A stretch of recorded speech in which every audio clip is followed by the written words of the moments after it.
পৃথিবীটা লাগে তো সুন্দর, এসে কোন রূপকার সাজালো চরাচর, এসে কোন রূপকার সাজালো চরাচর। আজ কেন পৃথিবীটা লাগে তো সুন্দর, এসে কোন রূপকার সাজালো চরাচর, এসে কোন রূপকার সাজালো চরাচর। চারদিকে নবরূপে করে ধরা চলে মন, সেই রূপ দেখে হয় আকীদায় সুচেতন।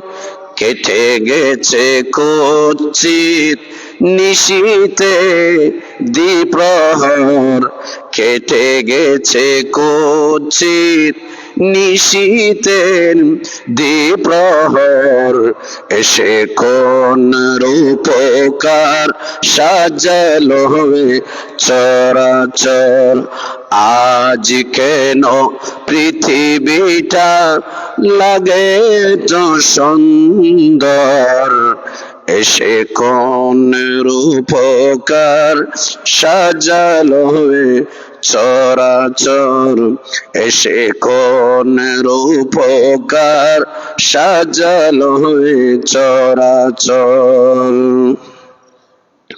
বিসমিল্লাহির রহমানির রহিম।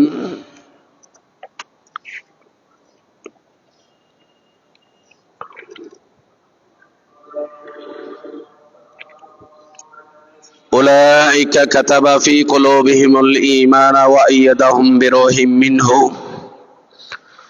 وقال تعالى وكتبنا عليهم فيها أن النفس بالنفس والعين بالعين والأنف بالأنف والأذن بالأذن والسن بالسن والجروح قصاص صدق الله المولانا العظيم وصدق رسوله النبي الحبيب الكريم ربي صل وسلم وبارك عليه। সম্মানিত শ্রদ্ধেয় মুসল্লিন ইকরাম, রাহিমানা ওয়া রাহিমাকুমুল্লাহু তাআলা ফিদ দারাইন।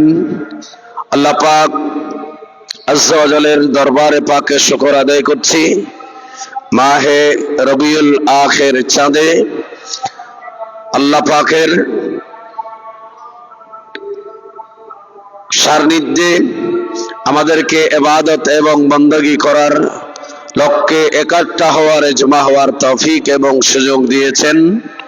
আমরা মহব্বতে একবার বলি আলহামদুলিল্লাহ। পবিত্র কালামে মজিদ ফুরকানে হামিদের ভেতর আল্লাহ পাক আযজা ওয়া জাল কিসাস বদলা কথা বলেছেন। যে আয়াতে কারিমার মধ্যে আল্লাহ পাক আযজা ওয়া জাল বলেছেন ওয়া কাতাবনা আলাইহিম ফিহা আন্না আন-নাফসা বিন-নাফসি ওয়াল আইনা বিল-আইনি ওয়াল আনফা বিল-আনফি ওয়াল উযনা বিল-উযনি ইলা আখিরিল আয়া। এই আয়াতের নাম আয়াতে কিসাস। কিসাস মানে বদলা। অন্যায়ভাবে যদি কাউকে যদি হত্যা করা হয়, তাহলে নফস নফসের বদলা নফস, জানের বদলা জান। ওয়াল আইনা বিল আইনি, চোখের বদলা চোখ, চোখের পরিবর্তে চোখ। ওয়াল আনফা বিল আনফি, নাকের বদল নাক। ওয়াল উযনা বিল উযনি, কানের বদল কান। ওয়াস সিন্না বিস সিন্নি, দাঁতের পরিবর্তে দাঁত। এটাকে আয়াতে কিসাস বলেছেন আল্লাহ পাক। আসুন আমরা আজকে হুজুর গৌসুস সাকালাইন শাহীন শাহে বাগদাদের একটি কারামতের কথা আপনাদের খেদমতে বলবো। আল্লাহর ওলিগণ নিঃসন্দেহে এদেরকে আল্লাহ পাক এমন ক্ষমতা দান করেছেন যে ক্ষমতাগুলা রাসূল করিম সাল্লাল্লাহু তাআলা আলাইহি ওয়াসাল্লাম হাদিসে পাকের মাধ্যমে আমাদেরকে জানিয়ে দিলেন। যেমন আল্লাহর ওলিগণ, তাদেরকে আল্লাহ পাক আজ্জা ওয়া জাল কিয়ামতের ময়দানে এদেরকে স্বর্ণের মণিমুক্তা, লুলু এগুলার পাহাড়ের উপর বসাবেন। আলা মিন মানাবিরিল নূর, আল্লাহ পাক কিয়ামতের ময়দানে আউলিয়া কিরামদেরকে আল্লাহ পাক নূরের পাহাড়ে বসাবেন, মণিমুক্তার পাহাড়ে বসাবেন। এরা যখন আল্লাহ পাকের দরবারে দুনিয়ায় যখন যা চাইবেন, লাউ আকসামা আলাল্লাহি লা আবাররা, আল্লাহ পাকের কিছু এমন বান্দা আছে যাদেরকে দেখলে আমরা আমাদের ঘর থেকে তাড়িয়ে দেব, দরজা থেকে তাড়িয়ে দেব, পোশাক আশাক একেবারে জরা জীর্ণ, রব্বা আশাহা আখবারা মাদফুন বিল আবওয়াব।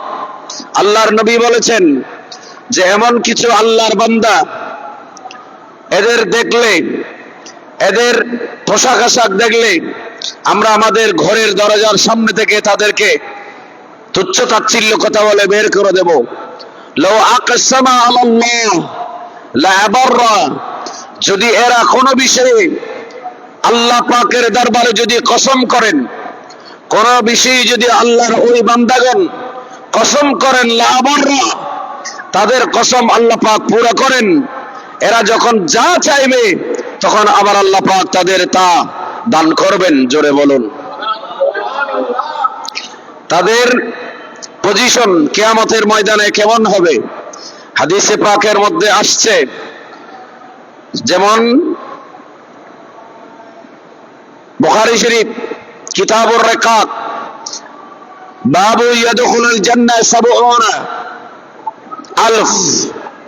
৭০,০০০ আল্লাহর প্রিয় বান্দাদেরকে আল্লাহ পাক কোন হিসাব ছাড়া, এদের থেকে কোনো হিসাব নেবেন না, এরকম কিছু আল্লাহর বান্দা, তাদের সংখ্যায় আল্লাহর রাসূল বলেছেন ৭০,০০০।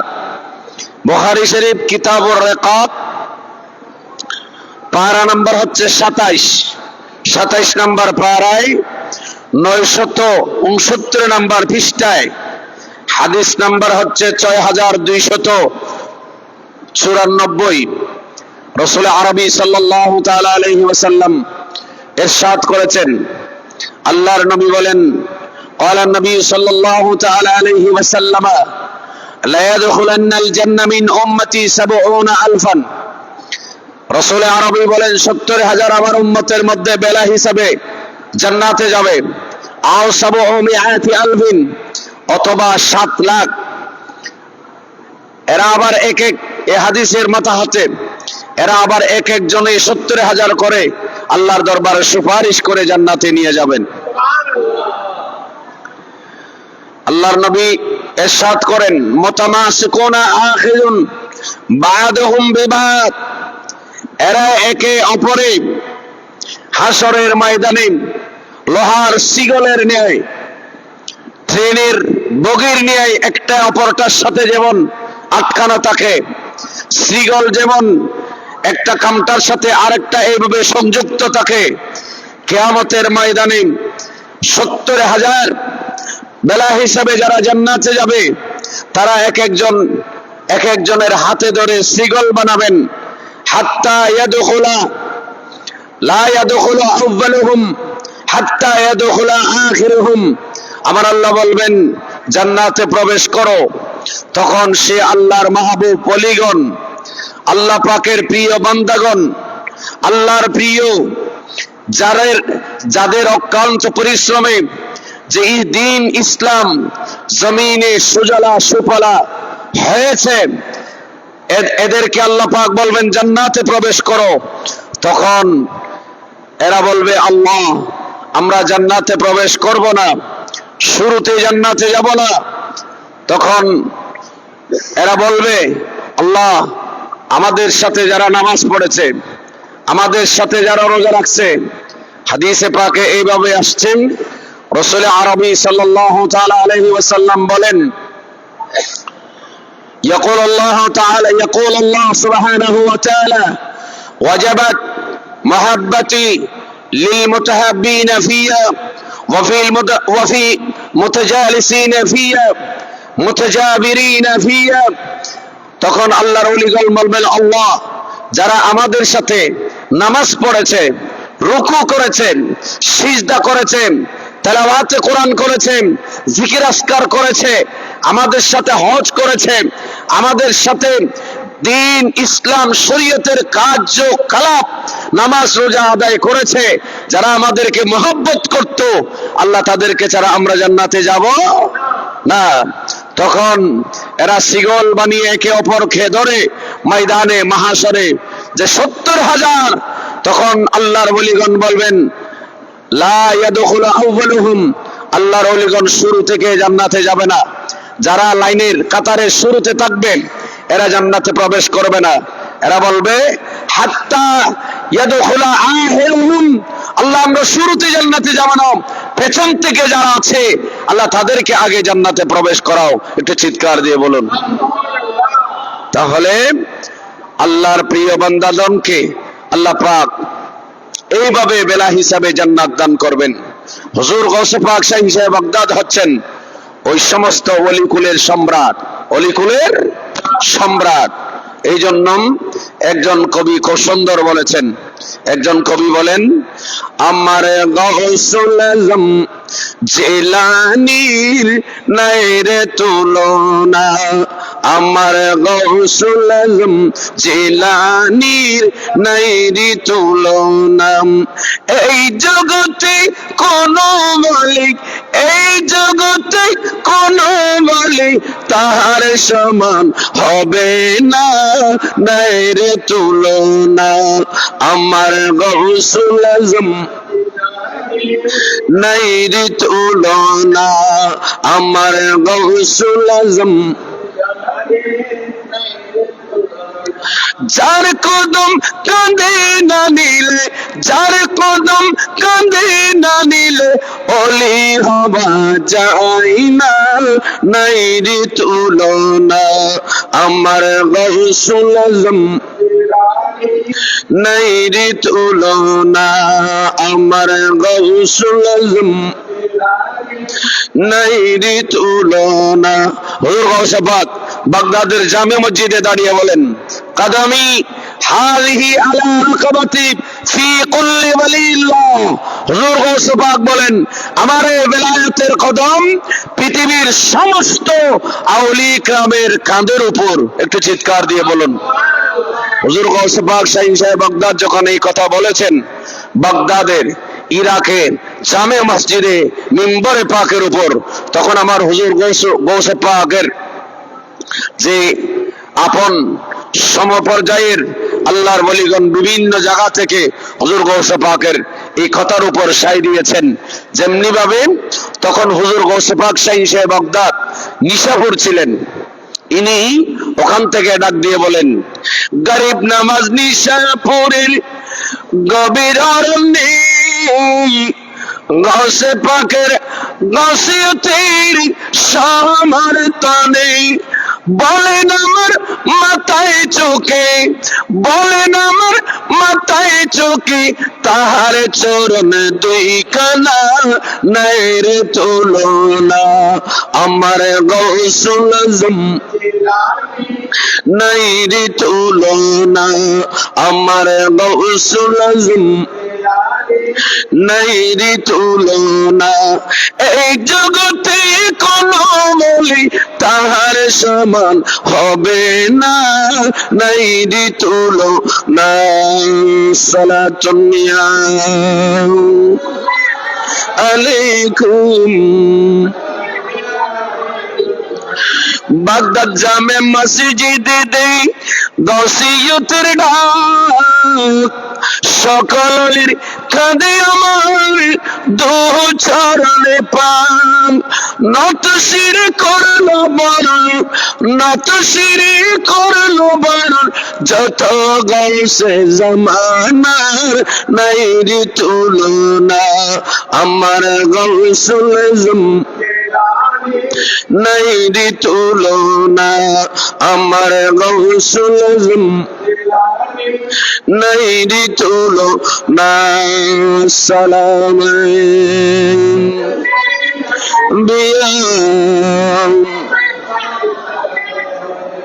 হুজুর গৌসে পাক শাহী সাহেব বাগদাদ উনি কত বড় উঁচু দরজার আল্লাহর ওলি। ওনার আব্বাজান হযরতে আবু মুসা সালেহ জঙ্গি রহমতুল্লাহ আলাইহি উনি যখন রাতের বেলায় ইবাদত বندگی করে নামাজ কালাম আদায় করে যখন ঘুমাতে গেলেন, ঘুম যখন ওনার চোখে যখন চন্দ্র আসলো তখন আল্লাহর নবী সরকারে মদিনা সুরুর কলব সিনা নবী মুহাম্মদুর রাসূলুল্লাহ সাল্লাল্লাহু তাআলা আলাইহি ওয়াসাল্লাম আমার নবী হুজুর গৌসে পাকের আব্বাজানের কাছে ঘুমের মধ্যে চলে আসলেন। আমার নবী এসে বলেন, ইয়া আবা সালেহিন আতাকাল্লাহু ইবনান সালেহান ওয়া হুয়া ওয়ালাদি ওয়া মাহবুবি ওয়া মাহবুবিল্লাহি সুবহানাহু ওয়া তাআলা সায়াকুনু লাহু শানুন আলিয়ুন ফিল আউলিয়া'i ওয়াল আকতামি কাশকাশানি বাইনাল আমবিয়া'i ওয়া রাসূল। চিৎকার দিয়ে বলুন সুবহানাল্লাহ। হুজুর গৌসে পাক শাহী সাহেব বাগদাদ আব্দুল কাদের জিলানী গৌসুস সাকালাইনের শানওয়ান কেমন হত আমার রাসূল এসে বললেন, হে আবু সালেহ মুসা জঙ্গি, হে আবু সালেহ, আমি রাসূল তোমাকে শুভ সংবাদ দেওয়ার জন্য আসছি। হে আবু সালেহ, আল্লাহ পাক তোমাকে এমন একটা আওলাদ দান করেছে, আতাকাল্লাহু ইবনান সালেহান, যে ছেলে আওলাদ, যে ছেলে আওলাদে সালেহ, যে ছেলে নামাজি, যে ছেলে রোজাদার, যে ছেলে মুত্তাকি, যে ছেলে পরহেজগার, যে ছেলে কোরআন সুন্নাহ ইজমা কিয়াসের বিরোধী, যার কোনো অবস্থান হবে না, যিনি পৃথিবীতে আসতেন, দুনিয়াতে এসেছে রোজা মুখে নেওয়া অবস্থায়। সুবহানাল্লাহ বলি না? আমার রাসূল পৃথিবীতে আসছেন নামাজরত অবস্থায়। মা আমেনা রাদিয়াল্লাহু তাআলা আনহার রহমে পাক থেকে রাসূল পাক দুনিয়ায় আসার সাথে সাথে আমার রাসূল সিজদায় পড়লেন। আর আমার নবীর সে আওলাদ, যিনি মা বাবার উভয়ের দিক দিয়ে একদিকে হাসানিন অপর দিকে হোসাইনিন, এই আওলাদ রাসূল পাকের এই আওলাদ যেদিন আসছিল সেই দিন বাগদাদে, সেই দিন এই ইরাকে আকাশ মেঘাচ্ছন্ন ছিল। দুনিয়ার মানুষ চাঁদকে দেখে নাই, কারণ আমরা মুসলমান চাঁদ দেখে রোজা রাখি আর চাঁদ দেখে ইফতার করি, তার মানে আমরা চাঁদ দেখে আমরা ঈদ উল ফিতরের নামাজ আদায় করি। হুজুর গৌসে পাক যখন আসছেন চতুর্দিকে মেঘাচ্ছন্ন, চাঁদ দেখা যায় না। ওই যুগে আজকালের মতো বিজ্ঞান এত উন্নত ছিল না, উপরে উঠে খবর নেওয়া বা হেলিকপ্টার জাহাজে রকেটের উপরে উঠে অথবা উন্নত মানের যন্ত্র দিয়ে যে খবর নেওয়ার এইরকম দৃশ্য, এইরকম অবস্থা তখন ছিল না, আবিষ্কার হয় নাই। হুজুর গৌসে পাক দুনিয়াতে আসছেন, সেই দিন মানুষ দ্বিধাদ্বন্দ্বে পড়ে গেল। সেটা সেই দিনকে শক্কের দিন, অর্থাৎ চাঁদ উঠছে কি না, হ্যাঁ কি না, মানুষ এটাই দ্বিধাদ্বন্দ্ব ছিলেন। আমার হুজুর গৌসে পাক দুনিয়াতে আসছে পহেলা রমজান। ইনি দিনের বেলায় আমরা দুনিয়াতে আসার পর 2-4 ঘন্টা ডাক্তার বলে যে শিশুকে, ছেলেকে, বাচ্চাকে মায়ের দুধ দেওয়া হোক। আমাদেরকে 2 ঘন্টা 4 ঘন্টা পর দুধ খাওয়ানো হয়েছে বা দুধের পরিবর্তে অন্য কিছু আমরা খেয়েছি। হুজুর গৌসে পাক যখন দুনিয়া আসছে, দুনিয়া আসার পর ওনাকে যখন মায়ের দুধকে মায়ের পিস্তানে যখন দুধ খাওয়ার জন্য দিল, উনি দুধ পান করছে না। বারবার ওনাকে চেষ্টা করা হলো, দুধ পান করে নাই। ইনি যেই মাত্র সন্ধ্যাবেলা আল্লাহর বান্দারা যখন ইফতার করে ওই সময় ইনি মায়ের দুধ খেয়েছেন, সর্বপ্রথম দুনিয়ায় যা খাদ্য খেয়েছেন এগুলো ইফতার হিসেবে খেয়েছেন।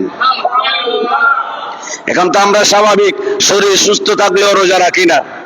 যারা রোজা রাখি না বা যাদের রোজা রাখার মধ্যে এদিক ওদিক হয়, আমরা হুজুর গৌসে পাকের শাহ বাগদাদের গৌসে পাকের সমালোচনা করতে দ্বিধাবোধ করি না। অথচ ইনি দুনিয়াতে আসছেন রোজা মুখে অবস্থায়। পুরা 30টা দিন মাহে রমজান শরীফে পুরা 30টা দিন হুজুর গৌসে পাক দিনের বেলায় কিছু খান নাই। চা খেয়েছেন, রাতে খেয়েছেন, সন্ধ্যা খেয়েছেন। একটু বলি না সুবহানাল্লাহ। তাহলে রাসূল পাকের কথার সাথে গৌস পাকের দুনিয়ায় আসার তার কারামতের সাথে একেবারে মিলে যাচ্ছে। নবী বলেন আতাকাল্লাহু ইবনান সালিহান, আল্লাহ পাক হে আবু সালেহ আপনাকে একটা আওলাদে সালেহ দান করেছে। ওয়া হুয়া বালাদি, সে আমি নবীর আওলাদ। ওয়া মাহবুবি, সে আমি নবীর মাহবুব। ওয়া মাহবুবিল্লাহ সুবহানাহু ওয়া তাআলা, এই ছেলেটা আমি নবীর যেমন মাহবুব আমার আল্লাহ পাকেরও মাহবুব। একটু জোরে বলুন।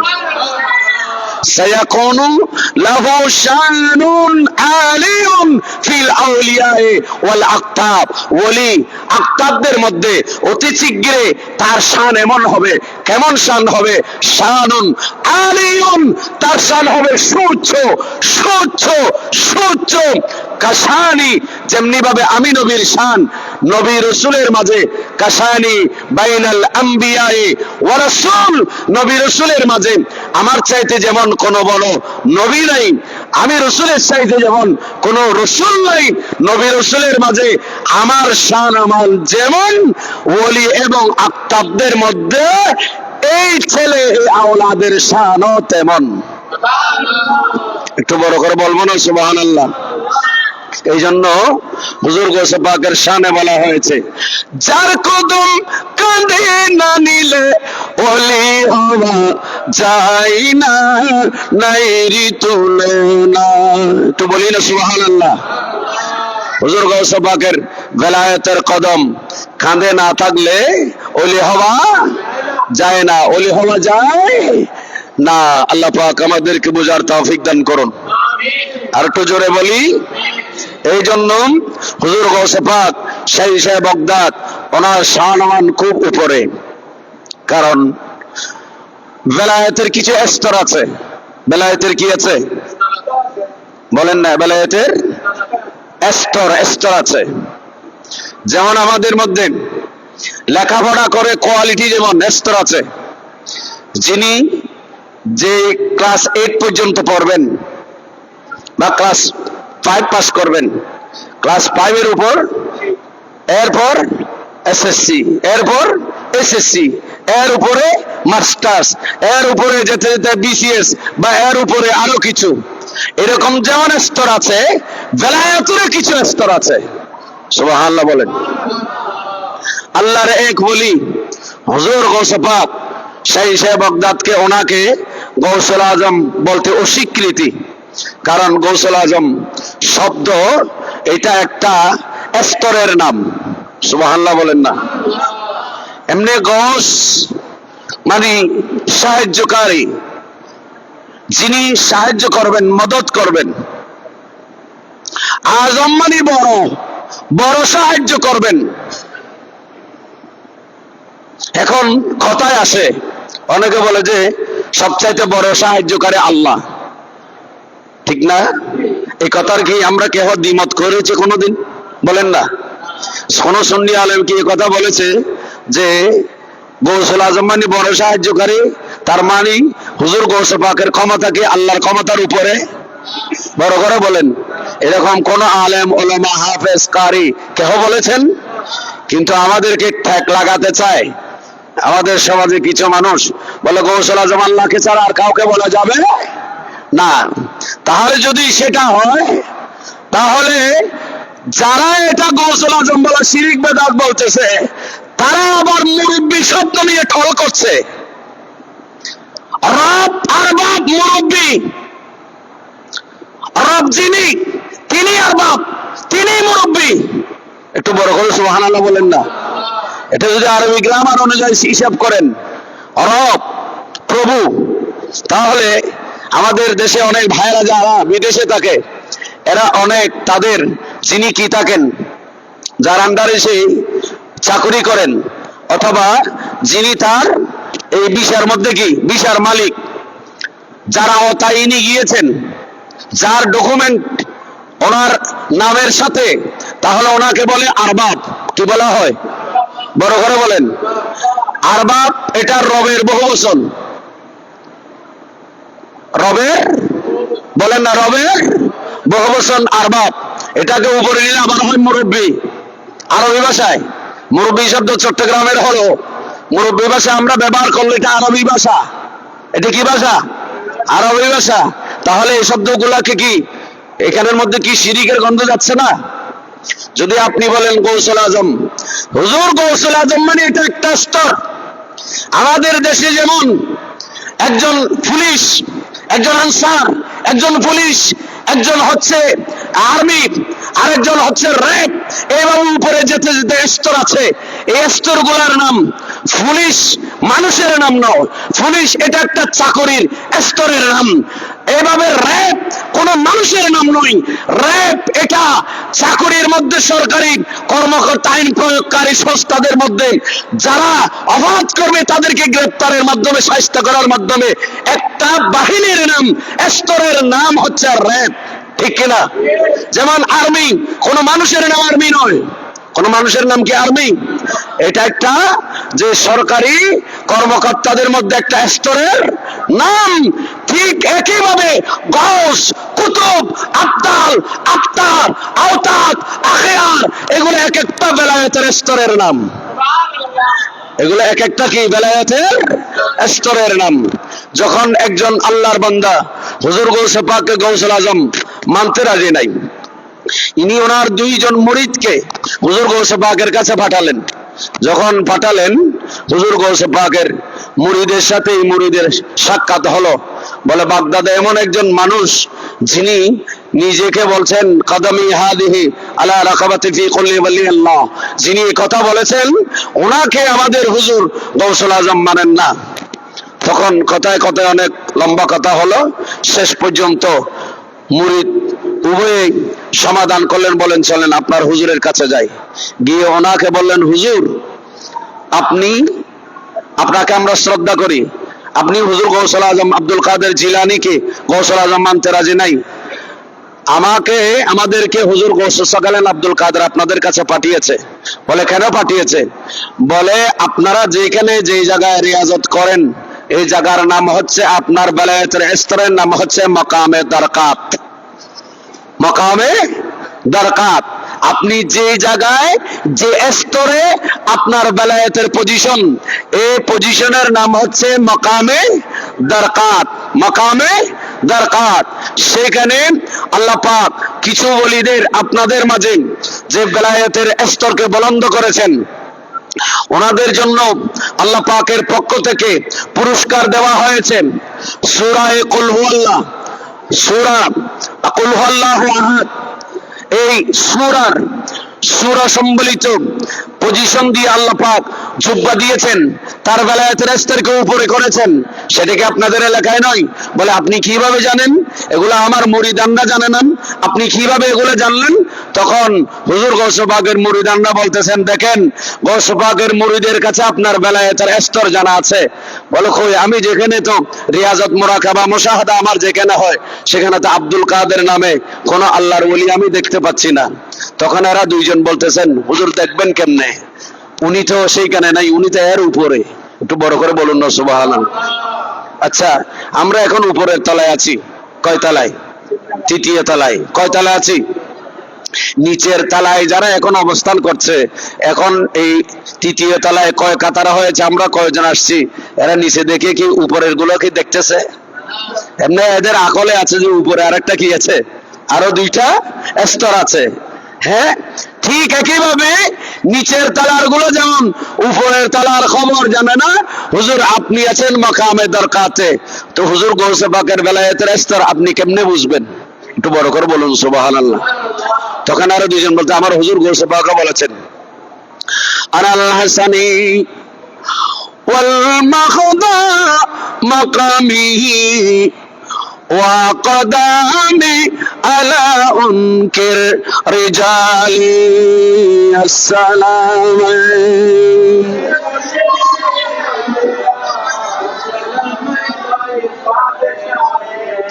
আনাল হাসানি হুজুর গৌস পাকের সাথে ওই আল্লাহর ওলির যখন সাক্ষাৎ হয় হুজুর গৌস পাক ওই আল্লাহর ওলিকে ডেকে বললেন, হে আল্লাহর বান্দা, সূরা কুল হুয়াল্লাহ এইটার নকশা করা যুব্ব আপনাদের বেলায়েতের স্তরের মধ্যে ওনাকে দান করা হয়েছে। আপনি আমাকে ওখানে খুঁজলে পাবেন না। আমার মাকাম কোথায়? আনাল হাসানি আনাল হাসানি ওয়াল মাখদা মাকামি। আমি গৌস পাকের বেলায়েতের স্তর হচ্ছে ওয়াল মাখদা মাকামি। আমি গৌস পাক তো মাকামে মাখদার মধ্যে আছি। ওখানে কোন আল্লাহর ওলিদের কোন ওখানে স্থান নাই। এখানে আমি গৌস পাকের স্থান। এ মাকামে ইমামুল আম্বিয়া, নবীগণের নবী, রাসূলগণের রাসূল যিনি, এই মেরাজে যাওয়ার সময় আমি আব্দুল কাদের গৌস পাক শাইখে বাগদাদের এই মাকামকে তাই করে গিয়েছেন। চিৎকার দিয়ে বলুন। তাহলে গৌস পাকের এই মাকাম একমাত্র উনি, এটা একটা মাকানের নাম, বেলায়েতের স্তরের নাম। বেলায়েতের স্তরের নাম হচ্ছে গৌসুল আজম। একটু বড় করে বলুন সুবহানাল্লাহ।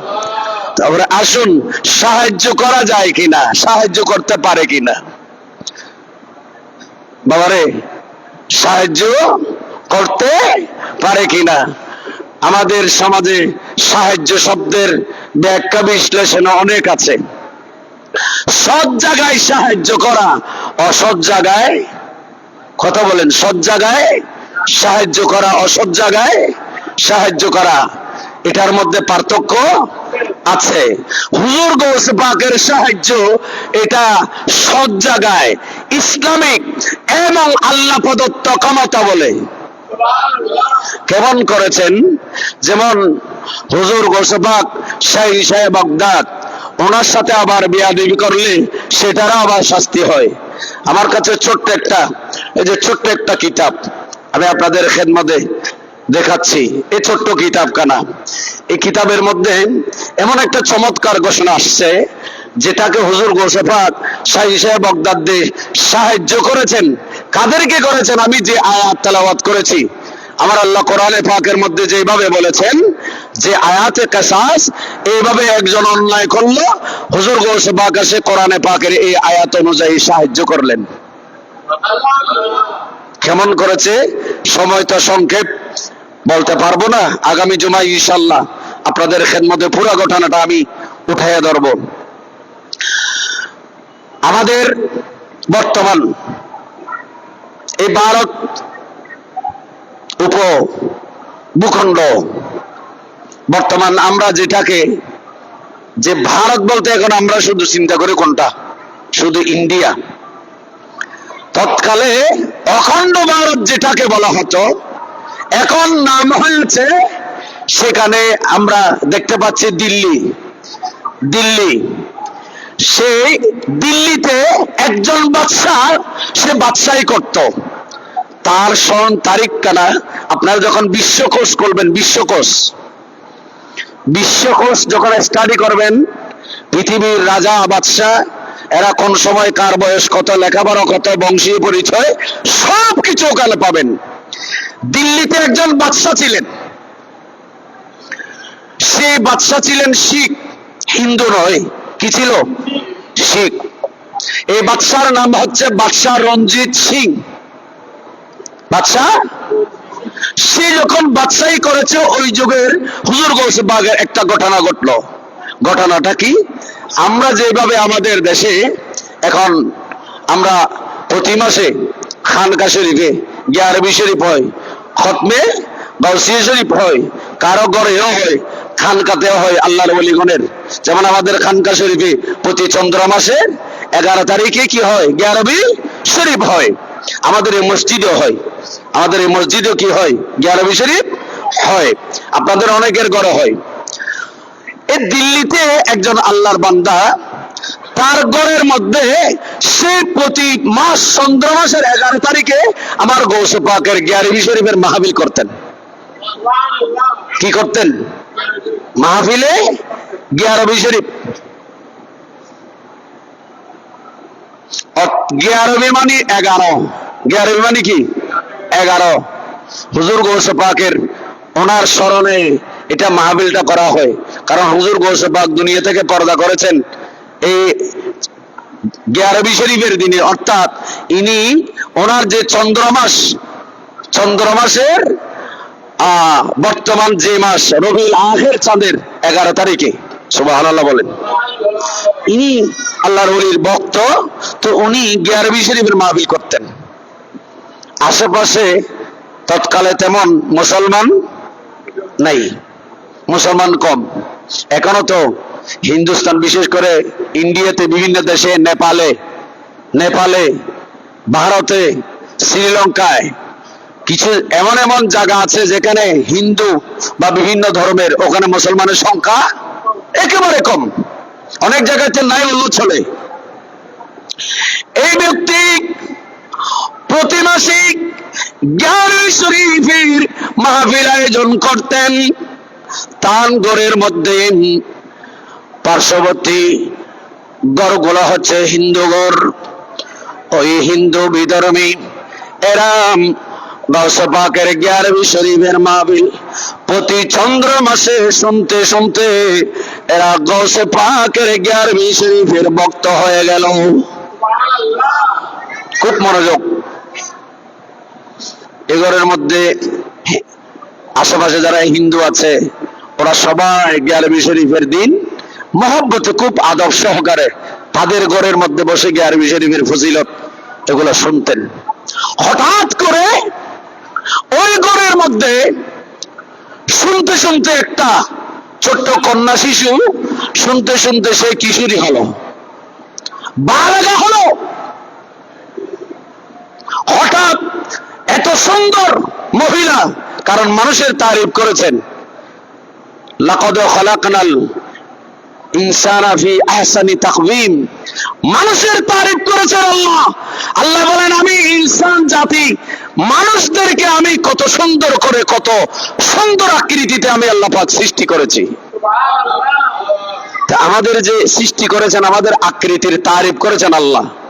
এখানে শুধু মুসলমানের তারিফ করেন নাই, সমস্ত মানব জাতির, মানুষের আকৃতি, মানুষের যে আকৃতি, এগুলার তারিফ আল্লাহ পাক নিজে করেছেন, নিজে বানিয়েছেন, আবার নিজে তারিফ করেছেন। সুবহানাল্লাহ বলেন না? আল্লাহ পাক আমাদেরকে বুঝার তৌফিক দান করুন। সময় তো একেবারে কম, আমি তো শেষ করতে পারবো না এই ঘটনা। আগামী জুমায় বললে ভালো হবে। হুজুর গৌসে পাক শাহী সাহেব বাগদাদের গিয়ারবি শরীফের ঘটনা ইনশাআল্লাহ আগামী জুমায় খুব সুন্দর চমৎকার ভাবে আমি আলোচনা করব। আল্লাহ পাক আমাদের সবাইকে, আল্লাহর ওলিদেরকে মেনে চলার তৌফিক দান করুন। কারণ ওলিমানি বন্ধু, ওলিমানি কি? ওলিমানি অভিভাবক, ওলিমানি বন্ধু। বন্ধু যারা, অভিভাবক যারা, আমরা অনেকেই আমাদের আপনজনকে হারালে আমরা বলি আমি অভিভাবকহীন হয়ে গেছি। তা আল্লাহর ওলিরা আমাদের দুশমন নয়, এরা আমাদের অভিভাবক। সুতরাং অভিভাবকের প্রতি তাজিম, ইজ্জত, সম্মান যেভাবে রাখতে হয়, যেভাবে করতে হয়, আমরা সেইগুলা আদবগুলাকে রক্ষা করব।